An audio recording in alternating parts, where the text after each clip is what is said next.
Welcome to this celebration of Bob Taylor, whose life influenced the lives of so many people.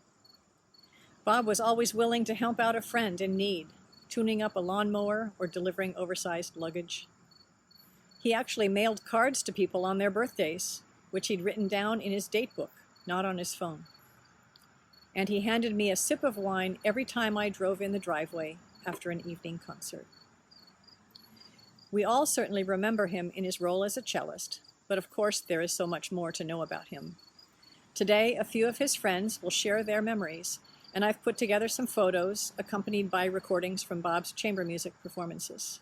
We will close with words recorded on a windy day from the Reverend Richard Gilbert, who officiated at our wedding 22 years ago today, and with a virtual choir of Bob's friends and family. Bob was raised in Salem, Ohio, where he picked up some Midwestern vernacular like "the lawn needs mowed," and where his future palate was influenced by his mother's lime jello made with applesauce and 7-Up. His musical talents were fostered by his parents.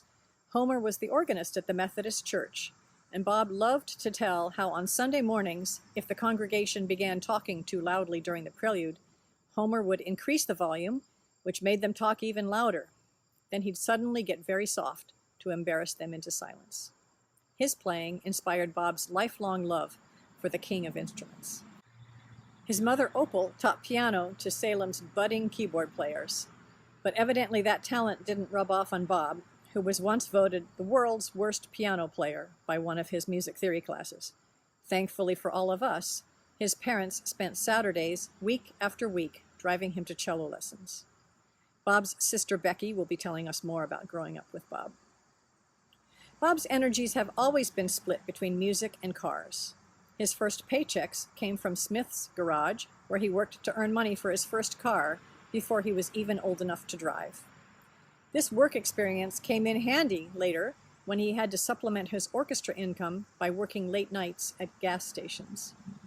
Along those lines, in Rochester, he also worked for Parsons Organ Builders and did a stint with the Humane Society dealing with skunks and other wildlife that were in the wrong place at the wrong time. Once Bob decided to become a musician, he earned music degrees on full tuition scholarships. He must have been a real hotshot. His undergraduate degree was from Youngstown University, where he studied with Teddy Barr in the Cleveland Orchestra, and his master's was from Eastman, where he worked with Ron Leonard. You'll hear about Bob's career later. He started his own family on the early side. Mitch was born in Bob's final semester at Youngstown, and Jenny arrived 4 years later in Dallas. Jenny remembers how proud she was as a 9-year-old to go see the RPO do the Nutcracker at the Eastman Theater, knowing that her dad was playing. The magic of that performance still makes her smile. Both kids have fond memories of their childhood, and Mitch speaks for both of them in these thoughts that he'd like to share with us. Dad, you raised me on tree houses in the sky, on gardens and lawns, and great pumpkins on neighbors' doorsteps. You raised me with Python, Mel Brooks, Rush, and classical concert wonder. You raised me with your dad voice, deep and resonant. You taught me fun from my '55 Cadillac and Easter baskets hidden on the roof. You taught me to stand up for myself, work hard, and to do what is right, whatever the pressure. From your lifetime of hard work, my driving lessons, and telling strangers to hit the baseball away from your family. You, Dad, shaped who I am today. A better father, a better person, a better man. I miss you so much every day.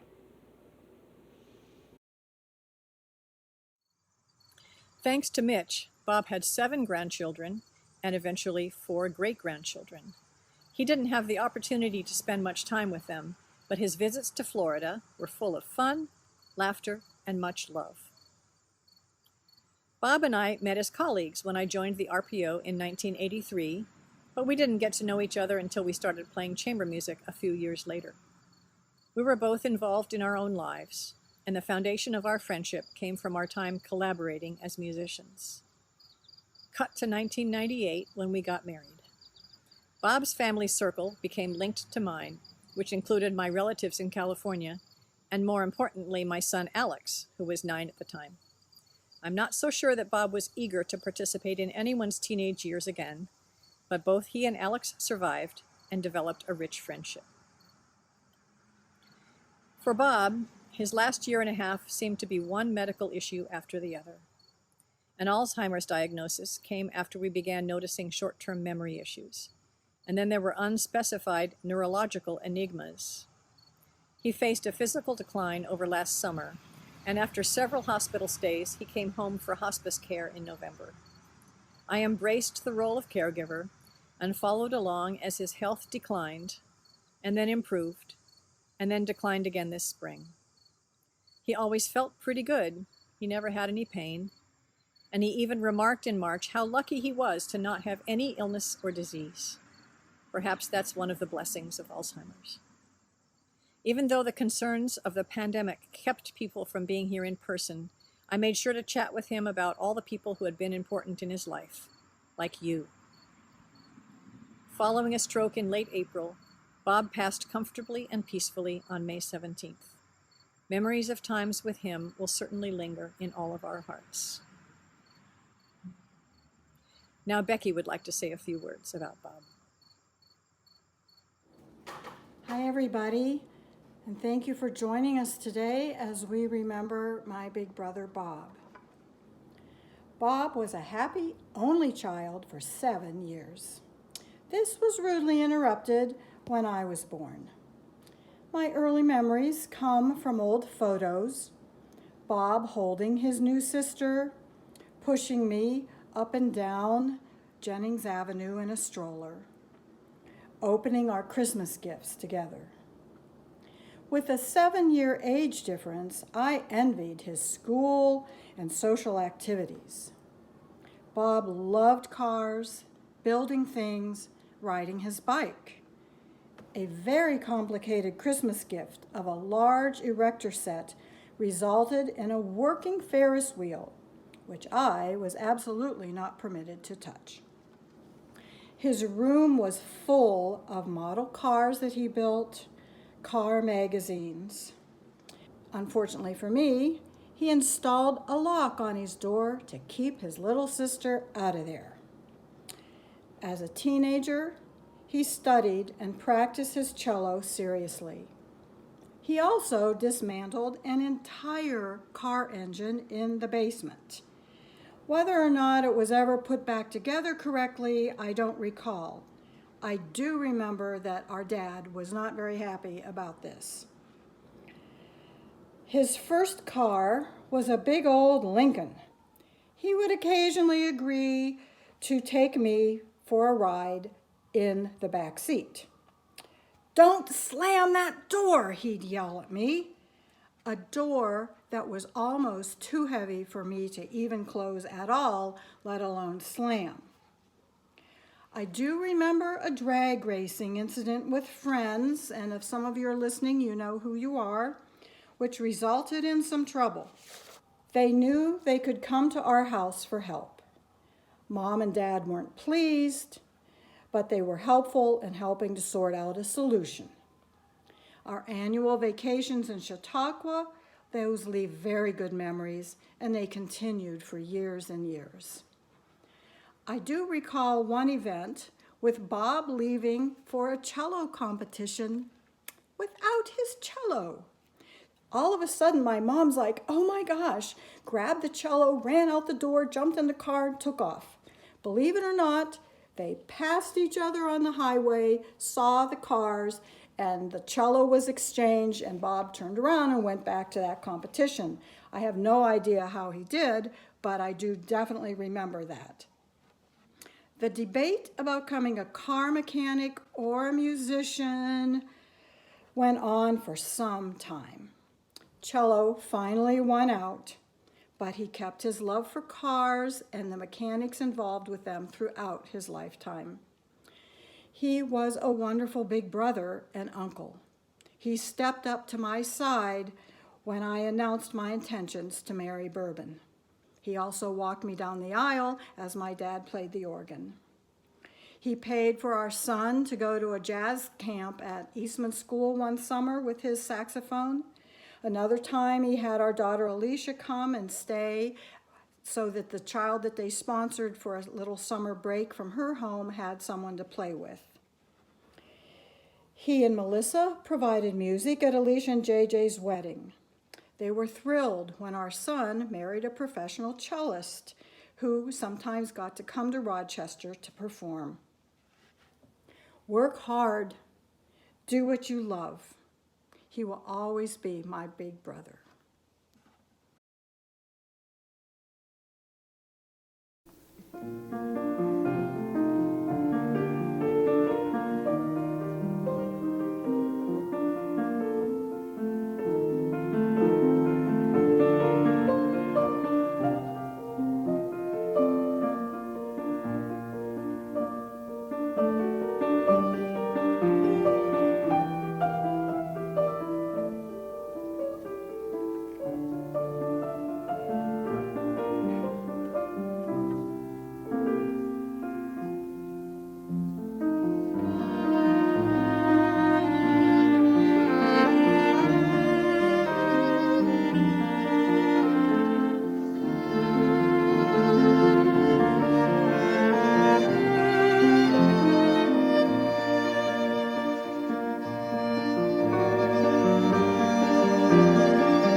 Although Bob might have said that his professional career started when he played in the Youngstown Symphony as a teenager, I think I'll start from right after his Eastman graduation.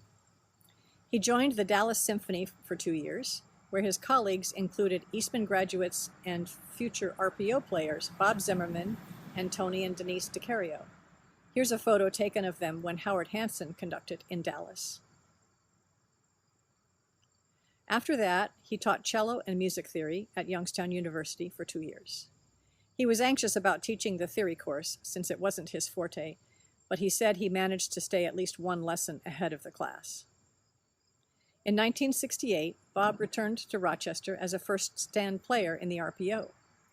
In the early 70s, during a particularly turbulent time between musicians and the management, Bob became a vocal advocate for the musicians. As things got heated, Bob and 4 colleagues were fired, supposedly due to inferior musicianship, but in reality because of their activism. Once it was clear that the rest of their colleagues rallied around these 5, their jobs were reinstated and some real progress was made. This is one example of the strength of Bob's character and of how his colleagues supported his efforts. Bob also looked forward to performing chamber music with his colleagues. He and pianist Joe Werner played many recitals together over the years, and Bob played in the Hochstein String Quartet before founding the Medici Quartet in 1986.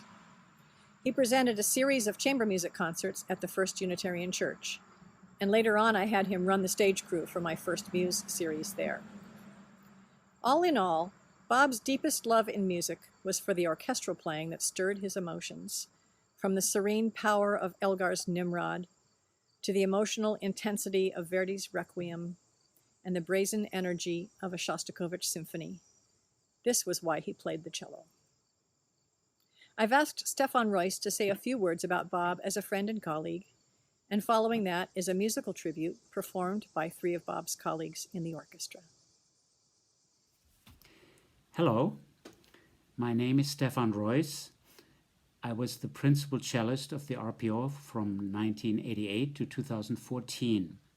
And I first met Bob during my 2 trial weeks in January of 1988, when he introduced himself to me and offered up any help he could give us in our transition from California to Rochester.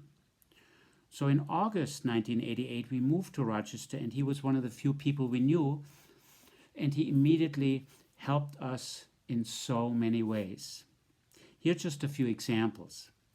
He helped me buy a car. Now, Bob and cars, of course, is a whole subject in itself. But needless to say, it wouldn't be the last time in the years to come that Bob helped me and supported me with automotive problems. Next, he introduced Valerie to a mother's group at the Unitarian Church.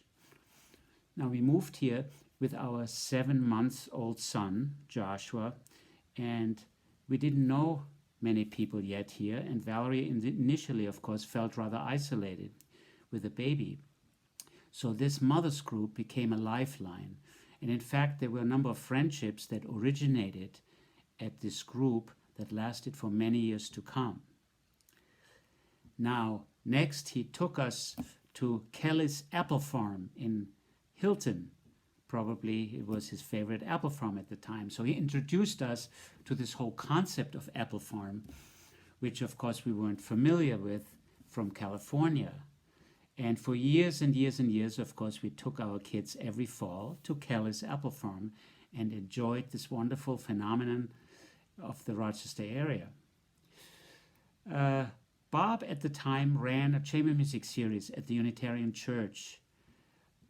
And since in the first few years I didn't have many connections yet and no outlets yet to play outside of the orchestra, chamber music and sonatas, Bob immediately offered me to perform on his series, and it proved to be a wonderful opportunity to right from the start be able to play chamber music, play sonatas, what I always did all my life and always loved, and introduce myself in this fashion to the Rochester public. And the list goes on and on and on. Bob was just one of the most supportive and kindest people I have known really throughout my time here in Rochester. Now in the orchestra, right from the beginning, I noticed that Bob was the kind of person that anybody would consider themselves lucky to have on their team. He was kind, supportive, and calm. You know, playing in an orchestra is intense and sometimes tense, and it's always important to have some people who can stay calm and collected and supportive and kind when things get tense naturally in this business. And Bob was exactly that person. You know, right from the beginning, I noticed that everything I liked about the cello section, he personified, which is dedication, team spirit, and professionalism. He sat behind me, usually. He was in the third chair, and even though I could never see him, but maybe just because I could never see him, I always heard and felt his presence, and I always felt supported and encouraged by him. He always very successfully tried to play together with me, to match my intonation, to be with me rhythmically. He was really the ideal person to be in that chair. On the occasion that he moved up and sat next to me, he immediately became a reliable stand partner, taking off the nervous edge for me in his calm and relaxed way. When he retired, I believe it was in 2008, I said to Bob, "You know, Bob, I will miss you greatly in the cello section." And today I can say from my heart, Bob, I will miss you greatly as a person and as a friend.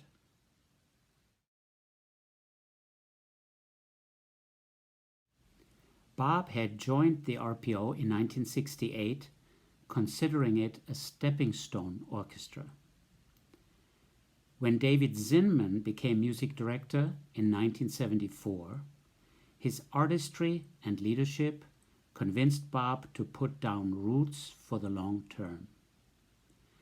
Over the years, the two have kept in touch, and Maestro Zinman sent these words in remembrance of Bob. It would be impossible for me to picture the Rochester Philharmonic without Bob playing cello. When I think of him, I think not only of Bob the cellist, but someone who always fought for the orchestra when they really needed a representative to forward their cause. Bob was a fine musician and a fine human being. I was very happy to see him not long ago at the Scani Atlas Festival. Despite his bad health, he still had his great enthusiasm for the music. And I like to think that he knew of my great respect for him and my fondness for him. Rest in peace, Bob.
Near the end of his career with the orchestra, Bob developed essential tremor in his hands, which made playing the cello increasingly frustrating. In 2007, during a rehearsal of Dvorak's New World Symphony, Bob realized that he had been rehearsing and performing that piece for the past 50 years, and maybe that was long enough. After finally taking the plunge, he was relieved to discover that retirement was fulfilling. For a long time, he had looked forward to doing only what he really wanted to be doing, and even though he sometimes missed feeling like he was being productive or making a difference in the world, he found plenty of things to do, like singing, traveling, and working in his garden. One of his first and unanticipated activities was managing the care of a good friend who was declining with Alzheimer's. For several years, I observed as Bob sat with him, watched orchestral DVDs with him, and showed him the dignity and respect he deserved, regardless of his cognitive abilities. This compassion was one of Bob's greatest gifts, and an example to me as I later became responsible for the care of my beloved husband. Through all of this, music continued to play a major role in Bob's life. Here's his good friend Dave Teegarden to share some details. I'm Dave Teegarden. I first met Bob when he retired from the orchestra and joined the Rochester Oratorio Society in 2008. We ended up sitting next to each other and seemed to enjoy singing together. Shortly after, we both joined the Eastman Rochester Chorus. With ERC, we performed a large number of works under the direction of Bill Weinert and other conductors, often performing with the RPO. He loved these experiences. He would get the score months beforehand and work on his part conscientiously well before rehearsals began. Oftentimes after a concert, Bob and I would meet Melissa and my wife Carol for a glass of wine at Max's, thus beginning a lasting friendship. In 2010, Ed Schell, music director of First Unitarian Church, was doing Vaughan Williams' Dona Noune-Wiedemann and wanted to expand the choir a bit. Bob invited me to participate, which led to my joining the church choir and the church after that. So singing was definitely at the heart of our friendship, but it certainly went beyond that. Bob had always loved singing and enjoyed a variety of choral music. He looked forward to doing this after retirement. When he was ready to give up the cello, he was able to continue making music at a high level by joining a chorus. Besides church choir and ERC, he was a regular participant for many summers at the Berkshire Choral Festival in Massachusetts. He also enjoyed singing with Lee Wright in his small group, First Inversion. One of the highlights of our singing together over these years was our performing Howard Hanson's opera Marymount at Carnegie Hall, with Melissa playing in the RPO. Performing on that historic stage brought goosebumps. The four of us drove down and explored the city together, providing wonderful, lasting memories. Bob was the perfect singer to sit next to. Not only did he have a nice, clear voice, he was an excellent reader and would virtually always find the right notes when we were learning a difficult new piece. Being a professional musician, Bob took the music seriously and was upset when he made a rare mistake. For some reason, my mistakes didn't seem to bother him. He always had another, shall we say, slightly unprofessional side. When a too loud tenor or soprano didn't quite reach the high note, for example, he would sometimes react to it in a surprising way, just loud enough to cause people around him to collapse in laughter. Of course, his face was the perfect of absolute innocence. Bob loved all sorts of music, classical, jazz, works for organ, among others. He always looked forward to the annual jazz festival, and through the years, Carol and I heard countless groups with Bob and Melissa and her brother Dave and wife Cindy. Sometimes we'd all stay for the whole set. Sometimes some of us would leave after one or two numbers and try another group. Then the fun would begin when we met over ice cream or wine to discuss the relative merits of this group or that. We all had definite opinions about what styles did or did not do it for us. It was great fun, great memories. Bob was always easy to spot, wearing the latest RIJF t-shirt. My life has been greatly enriched by being able to spend this decade plus making music with Bob, sharing numerous meals, numerous glasses of wine, and social times with him and Melissa, and earning his friendship. He was a musician through and through. He had deep beliefs, a solid moral compass, and a fine sense of humor. We'll all miss him, of course. I'm sure his spirit will always be with me when I sing some of those classic works that we both so very much enjoyed together. Bob didn't do much recreational traveling until later in his life, probably because he was busy with family and career. In 1990, the orchestra started taking annual trips to Vail for summer concerts, and his love for the Southwest was ignited. He was inspired by the grandeur, the textures, and the quiet, and he ended up supporting many of the environmental causes in the area. More about the Southwest in a minute. The first time Bob ever needed a passport was when we went on a nature discoveries trip to Costa Rica. It was perfect in its simplicity and its focus on nature. Our other big excursions were 2 once-in-a-lifetime trips to New Zealand.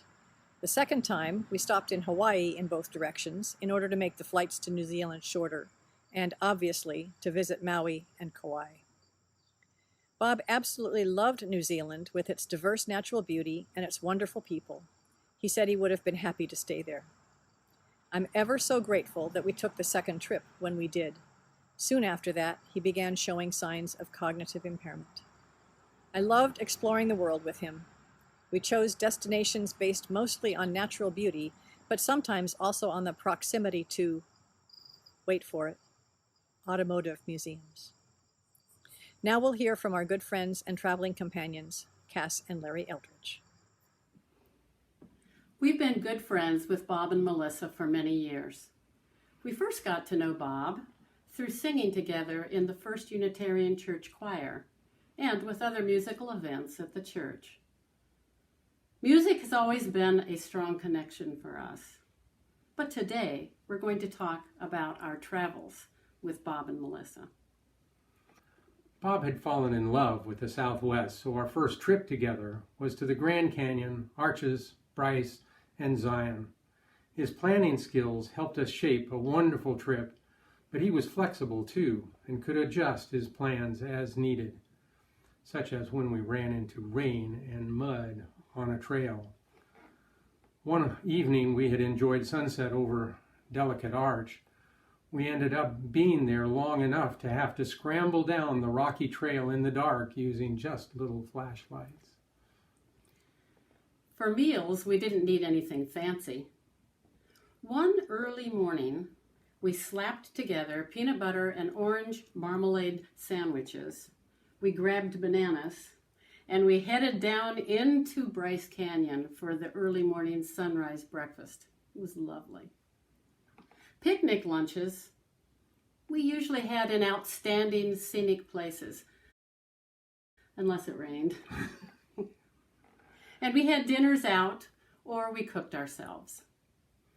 We didn't do a lot of shopping, but certainly one thing that Bob seemed to do nearly everywhere we could go was add to his already enormous souvenir t-shirt collection.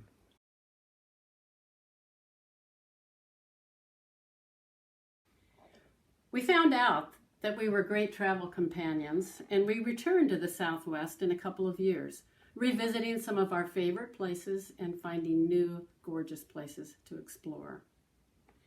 One evening, Bob's love of automobiles became very apparent. We were ready to order our dinner at a restaurant out in the middle of nowhere. Rattlesnake was on the menu, which was something unusual enough in itself. But for Bob, that paled in comparison to a fleet of Shelby Mustangs roaring into the parking lot. His face lit up, the thrill of the engine power.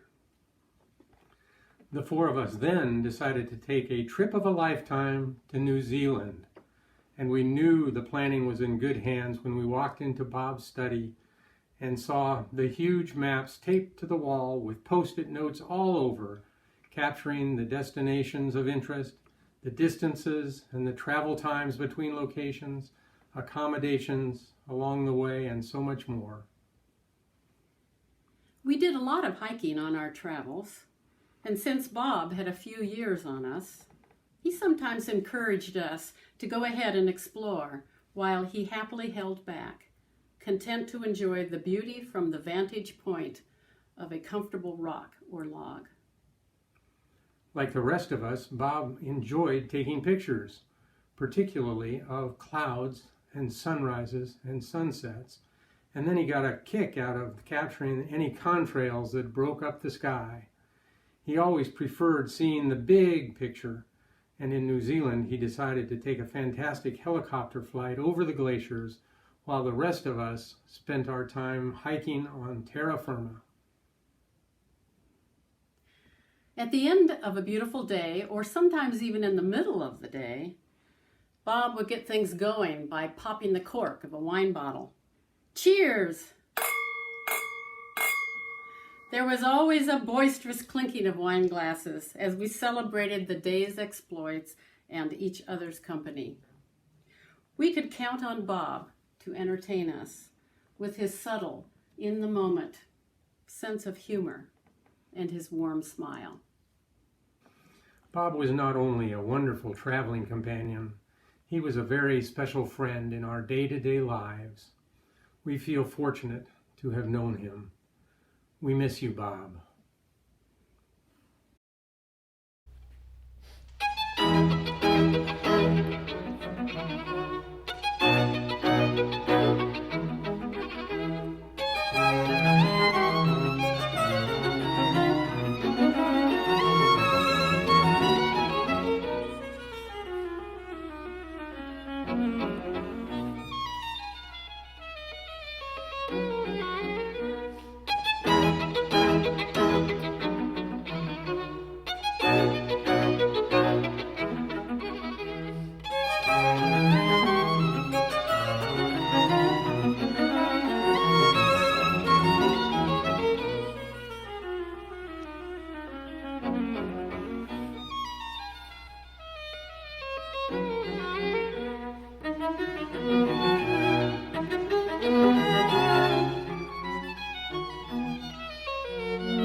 From the great outdoors to the smaller personal spaces of Bob's gardens. Bob was in his element when he was gardening. As a kid, he didn't look forward to helping his mom in the garden, but over the years, as a homeowner, he developed an appreciation for the hard work and for the resulting beauty. When we moved into our house in Honeoye Falls, the garden was a blank page. Not much was there besides a few trees and some daffodils. Since Bob loved roses and iris, he got right to work putting in the first rose bed. He checked every day as the flowers developed, looking forward to a gorgeous display. But it turns out he wasn't the only one watching. One morning, he discovered that every bud had been delicately chomped off by the neighborhood deer, and he was furious. He considered getting a shotgun, but settled for the first of many deer-proof fences. We were both more interested in perennial flowers than vegetables, so nearly every year I designed new beds, and Bob provided the grunt work. Between March and November, you could count on finding him out in the garden, seemingly from dawn to dusk, with permanently calloused knees from his labors. One summer, he kept a tally on the arms of the wheelbarrow of all the mulch and topsoil he moved, 46 trips. He was very proud of his big John Deere walk-behind lawnmower, scoffing at the neighbors with their riding ones. He considered the hour and a half of walking as a kind of meditation and good exercise, as well as decent rehab after his 3 hip surgeries. He always looked forward to rewarding himself with a root beer float, or maybe a beer, sitting under our ancient apple tree. Most of all, Bob valued the personal connections found here. Many of our plants came from the gardens of friends and family. There were forget-me-nots from his grandmother's garden in Ohio, an iris from one of his previous gardens. The unusual bear's breeches and an old-fashioned peony came from our next-door neighbor. The 2 entwined redbud trees that provide shade for our patio on summer afternoons arrived as tiny seedlings in a paper cup from a good friend. And we planted this hydrangea, our anniversary bush, because it blooms at just the right time. Bob asked that his ashes be scattered in our garden. So last month, friends helped me plant an apple tree in his memory, and we returned him to the earth. As I tend the gardens now by myself, his presence is seen and felt in each leaf and blossom.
It's hard to imagine a more compatible partner than Bob. Our strengths balanced each other's weaknesses. Our passions aligned, yet we found joy in our differences. And we both knew that each day was a gift, an opportunity to appreciate the grace that was us. In the past weeks, I have wept, and in the fullness of my sorrow, I have embraced the knowledge that ours was that rare kind of love that has no measure. It was, as T.S. Eliot wrote, music heard so deeply that it is not heard at all, but you are the music while the music lasts. I'd like to close with words that were read at our wedding and which rang true every moment of our togetherness. They are from Anne Morrow Lindbergh's book, Gift from the Sea. May we all celebrate the dances of our lives. A good relationship has a pattern like a dance and is built on some of the same rules. The partners do not need to hold on tightly because they move confidently in the same pattern, intricate but gay and swift and free, like a country dance of Mozart's. To touch heavily would be to arrest the pattern and freeze the movement, to check the endlessly changing beauty of its unfolding. There is no place here for the possessive clutch, the clinging arm, the heavy hand, only the barest touch in passing. Now arm in arm, now face to face, now back to back. It does not matter which, because they know they are partners moving to the same rhythm, creating a pattern together and being invisibly nourished by it.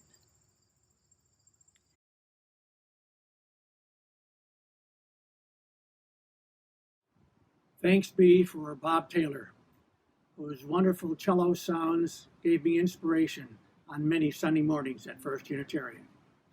These words for him. Thanks be for these, for sound of bow on string, of breath over reed, of touch on keyboard. Thanks be for these, for rank by rank, stately standing above us, for gleaming sun on pipe, a glittering feast for ear and eye. Thanks be for these, for piccolo sound lilting through towers, and rumbling thunder from the bowels of earth, meeting in our ears and joining in our hearts.